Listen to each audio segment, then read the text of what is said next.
రాష్ట్ర మంత్రివర్యులు శ్రీ డి శ్రీధర్ బాబు గారి దంపతులను వేదిక మీదకు సాదరంగా ఆహ్వానం పలుకుతున్నాం.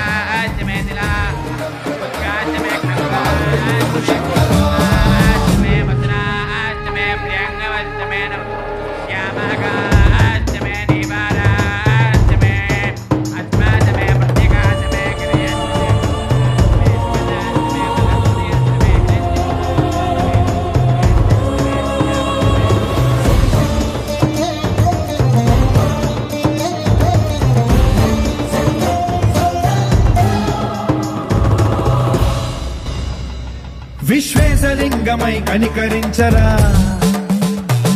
విధి లిఖితమునిక పరపర చరిమి అమృతమి కురిపించరా, రామేశలింగమై మహిమ చూపరా. ఈరోజు మన కార్యక్రమానికి ముఖ్య అతిథిగా విచ్చేసిన రాష్ట్ర మంత్రివర్యులు శ్రీ డి శ్రీధర్ బాబు గారి దంపతులను భక్తి టీవీ వేదిక సాదర స్వాగతం పలుకుతోంది.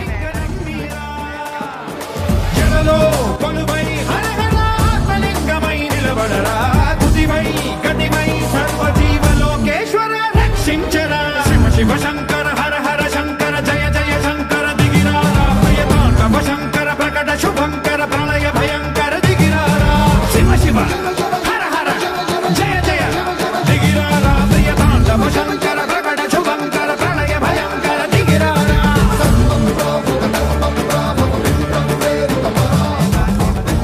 ఈరోజు కార్యక్రమాలు జ్యోతి ప్రజ్వలనతో మొదలు పెడదాం. మనకు ముఖ్య అతిథిగా విచ్చేసిన రాష్ట్ర మంత్రివర్యులు శ్రీ డి శ్రీధర్ బాబు గారి దంపతులను జ్యోతి ప్రజ్వలన చేసి కార్యక్రమం ప్రారంభించవలసిందిగా కోరుతున్నాం. అలానే ప్రత్యేక అతిథి తిరుమల తిరుపతి దేవస్థానం మాజీ ఈవో శ్రీ పివిఆర్కే ప్రసాద్ గారిని కూడా సహకరించవలసిందిగా కోరుతున్నాం. ఈ జ్యోతి ప్రజ్వలన కార్యక్రమం కేవలం కార్యక్రమ ప్రారంభ సూచకంగా చేస్తున్న కార్యక్రమం. దయించి కార్తీక దీపాలను ఎవరూ వెలిగించవద్దు.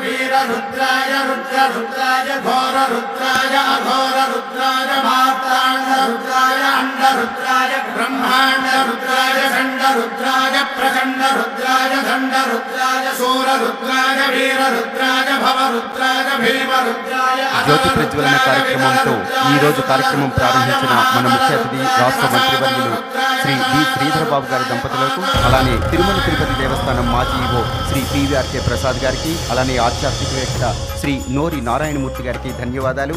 ఇక ఈరోజు ప్రాశస్త్యం ఏమిటో, అలానే కార్తీక మాసం కార్తీక దీపోత్సవం వైభవాన్ని వివరించవలసిందిగా శ్రీ నోరి నారాయణమూర్తి గారిని కోరుతున్నాం.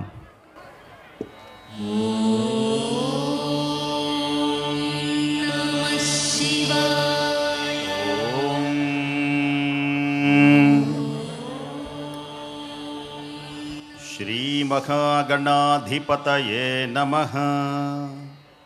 సరస్వత్యై నమః. శ్రీ గురుభ్యో నమః. హరి ఓం.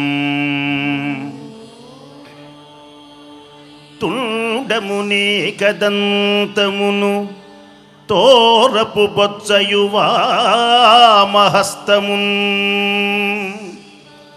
తుండమునే కదంతమును తోరపు బొచ్చయువామహస్తమున్. మెండుగమ్రోయు గజ్యలును మెల్లని చూపుల మందహాసమున్. కొండొక గుజ్జు రూపమున కోరిన విద్యలకెల్ల వజ్జయుండెడి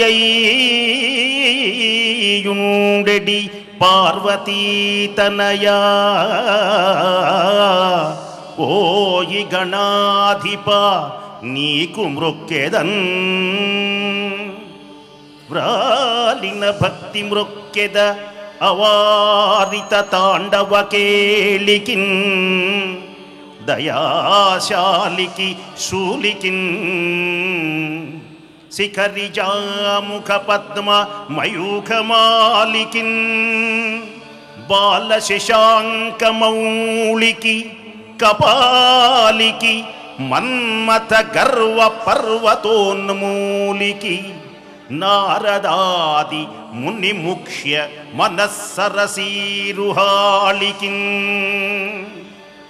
ఉమాసహిత మహేశ్వరుని దివ్య చరణారవిందములకు శతసహస్ర కోటి ప్రణామములు సమర్పిస్తూ కోటి దీప ఉత్సవ మహోన్నత దివ్య జ్ఞాన సంపన్నమై వెలుగొందుతున్న శివస్వరూపులైనటువంటి పెద్దలు, వేదిక మీద అలంకరించిన స్వాముల వారికి, పెద్దలందరికీ, ఈ కార్యక్రమాన్ని నిర్వహించి ప్రపంచాన్ని ఆధ్యాత్మిక మార్గం వైపు మళ్లిస్తున్న భక్తి టీవీ యాజమాన్యులు నరేంద్ర చౌదరి గారికి, ఆ యాజమాన్యం వారికి ఈశ్వరుని యొక్క పరిపూర్ణ కృపా కటాక్షములు సదా వర్ధిల్లాలని ప్రార్థిస్తూ, పుణ్యమై మహోన్నతమైనటువంటిది కార్తీక మాసం. కృత్తిక నక్షత్ర పౌర్ణమి యుక్తము గనకనే దీనిని కార్తీక మాసం అని పేరు కలిగింది. కృత్తికా నక్షత్రం వేద విహితమైన జ్యోతిష్శాస్త్రం, కాలామృతం మొదలైనటువంటి మహా జ్యోతిష్శాస్త్ర గ్రంథాలలో కృత్తికా నక్షత్రం అగ్నిస్వరూపం అని తెలియచేశారు. అగ్నిస్వరూపమే ఈశ్వరుని యొక్క శివలింగం. మొట్టమొదటగా పరమేశ్వరుడు యొక్క దివ్య స్వరూపము ఎలా ఉన్నది భూమిపై అని మనం ప్రశ్నించుకున్నప్పుడు బ్రహ్మవైవర్తక పురాణం కానీ, శివమహాపురాణము కానీ, దేవీ భాగవతం కానీ, బ్రహ్మాండ పురాణములలో అన్నిటిలో ఉన్నటువంటి విశేషం ఏమిటి అంటే, ఈ జ్యోతిస్వరూపంగా అగ్నిస్వరూపంగా మహానుభావుడు భూమిపై లింగాకారంలో ఉద్భవించారు. అందుచేతనే ఈ జ్యోతికి, ఈ దీపమునకు అఖండమైనటువంటి శక్తి భూలోక భువర్లోక సువర్లోకములలో ఆరాధన యోగ్యమైంది. బ్రహ్మ మురారి కలహించుకుంటున్నప్పుడు మార్గశిర మాసంలో త్రయోదశి తిథి నాడు ఆరుద్ర నక్షత్రంలో అరుణాచలం అనేటువంటి దివ్య ప్రదేశంలో కణకణ మండుతూ ఫెళ ఫెళ అనేటువంటి నాదంతో ఉద్భవించినది ఈ పవిత్రమైనటువంటి జ్యోతిర్మయమైన ఈ స్తంభం. ఈ స్తంభమునే ఈశ్వరుడు తెలియజేశారు, దీని పేరే లింగము అని పిలవాలి అని. లీయతే గమ్యతే ఇతి లింగ. సకల ప్రాణులు జ్యోతిర్మయమైన ఆత్మస్వరూపములన్నీ గా గమ్ములు గతౌ పయనించి లీ దేనిలో లీనమవుతున్నాయో అట్టి లీనమయ్యేటువంటి దివ్య స్వరూపమే లయకారునిగా ఆరాధింపబడే మహనీయుని యొక్క దివ్య ప్రీతికరమైనటువంటి మాసం కార్తీక మాసం. అందుచేతనే ఇది అగ్నిస్వరూపం, జ్యోతిస్వరూపం, దీపస్వరూపం. ఆరాధించినటువంటి వారికి సమస్త పాపములు తొలగిపోయేటువంటి మాసం కార్తీక మాసమై ప్రకాశించింది. కృత్తివాసునకు కార్తికేయునకు ఇష్టమైనటువంటి మాసం. షట్కృత్రికలు స్తన్యమిచ్చారు గనక షణ్ముఖుడై సుబ్రహ్మణ్యుడై సకల పదార్థములకు బ్రహ్మ పదార్థమై వెలుగొందుతూ అశేషమైనటువంటి జ్ఞాననిధికి మూల కారణమైన ఏ కుండలిని శక్తికి ఆధారభూతమైన బ్రహ్మతత్వమును వేదాంతులు వివరిస్తున్నారో మూలాధార స్వాధిష్టాన మణిపూరకములలో. అందుచేతనే ఆయన సుబ్రహ్మణ్యుడై కార్తికేయుడై ఈ లోకమున ప్రకాశించినటువంటి దివ్యమాసం కార్తీక మాసం. ఈ మాసంలోనే విష్ణుమయం, శివమయం ఈ దివ్యమైన జ్యోతులను ఆరాధించేటువంటి శక్తిని ఈ లోకమున ప్రసాదించి ఇలా ఆరాధించాలి అని నియమనిష్టలు కలిగించినటువంటి మహానుభావులు దేదీప్యమానమై సద్గురువులై సదాశివ సమారంభాం వ్యాసశంకర మధ్యమాం అస్మదాచార్య పర్యంతాం వందే గురు పరంపరాం. గుకారస్యంధకారస్య త్రిశబ్దస్తన్నిరోధక. గురువు కూడా జ్యోతిస్వరూపుడే, గురువు కూడా జ్ఞానస్వరూపుడే, గురువు కూడా ఆరాధించేటువంటి మహానుభావుడై ఈ లోకమును ప్రకాశించి దక్షిణామూర్తి పరంపరలో నారాయణుని పరంపరలో, వేదవ్యాసుని పరంపరలో శంకర భగవత్పాదుల వారు ఈ దివ్యమైన మహోన్నతమైనటువంటి ఈ జ్యోతులను 5 విధములుగా విభజించారు. 6వది స్కంధమని, దీనినే దీపారాధనని, ప్రతి వ్యక్తి దీపమును వెలిగించాలి అని, దీపమును గనక వెలిగించకుండా ఏ దేవత యొక్క ఆరాధన చెయ్యకూడదని మహానియమములలో ఆయతనం ఏర్పరిచారు. ఆయతనం అంటే అర్థం ఏమిటి అంటే, ఆయతనం అనగా పూజ అని అర్థం. ఈ పూజలు ఎన్ని రకములుగా ఆరాధించాలి అంటే 5 రకములుగా ఆరాధించాలి అని పంచ ఆయతనం, పంచాయతనం 5 రకములైనటువంటి జ్యోతిస్వరూపమైన దేవతలను ఆరాధించే దివ్య మహోన్నత సంప్రదాయం లోకమునకు అందించారు శంకర భగవత్పాదుల వారు. అలాంటి దివ్యమైనటువంటి దీపారాధన, దీపజ్యోతి మహోన్నతమై శక్తులుగా 5 శక్తులుగా లోకముల వ్యవహరించబడినాయి. ఆ దివ్యమైనటువంటి జ్యోతిస్వరూపములే 5 విధములుగా పంచాయతనం అనేటువంటి విధంగా వెలుగొందింది. ఆ పంచాయతనము అంటే ఏమిటి అంటే, ఆదిత్య, అంబిక, విష్ణు, గణనాథం, మహేశ్వరం, వీటికై ఒక్కొక్క మాసము నిక్షిప్తమై ఉన్నది. గణనాథం గణేశ్వరుని భాద్రపద మాసమునందు, అడు తరువాత అంబిక అమ్మవారిని ఆశ్వీజ మాసమునందు, ఈశ్వరుని కార్తీక మాసమునందు, మహావిష్ణుమూర్తిని మార్గశిర మాసమునందు, మాసానాం మార్గశీర్షోహం.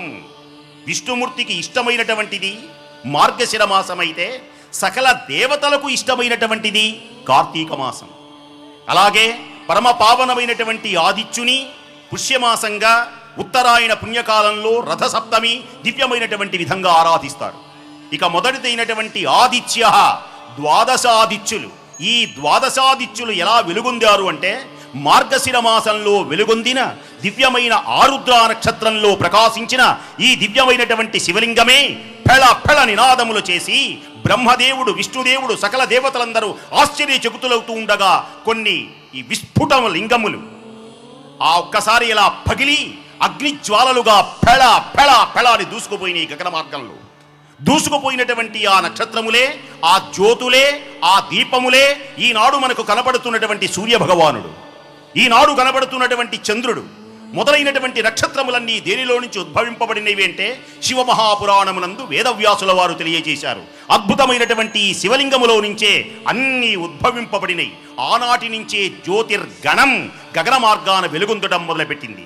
ఆ దివ్య శక్తులను ఆరాధించి ఒకచోట కేంద్రీకృతం చేయడానికే ద్వాదశాదిత్యులుగా, రవిగా, భానునిగా, భాస్కరునిగా, ప్రభాకరునిగా ఉపాసన చేశారు.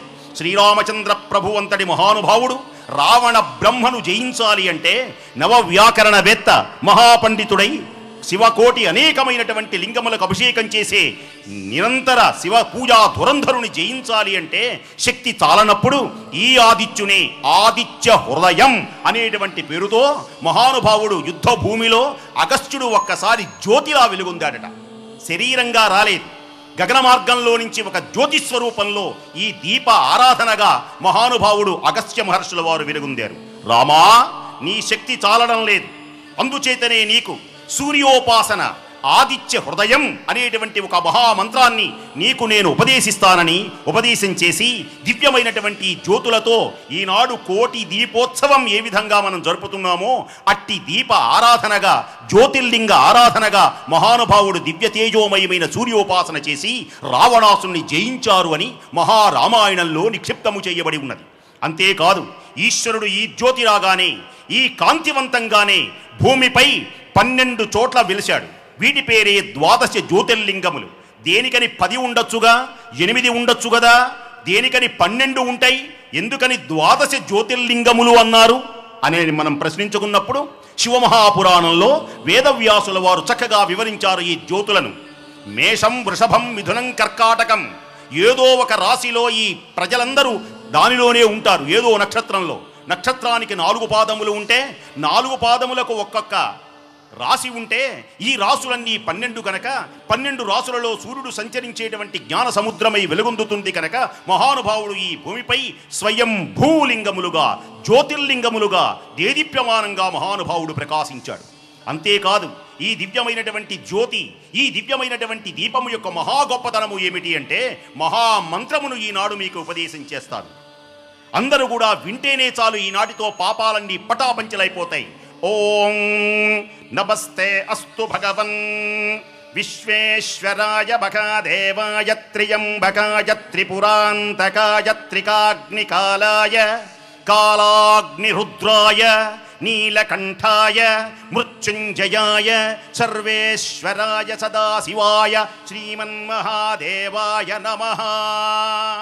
పరమ పావనమైనటువంటి మహామంత్రంలో కాలాగ్ని నమస్తే అస్తు భగవన్ విశ్వేశ్వరాయ మహాదేవాయ త్ర్యంబకాయ త్రిపురాంతకాయ త్రికాగ్నికాలాయ కాలాగ్నిరుద్రాయ.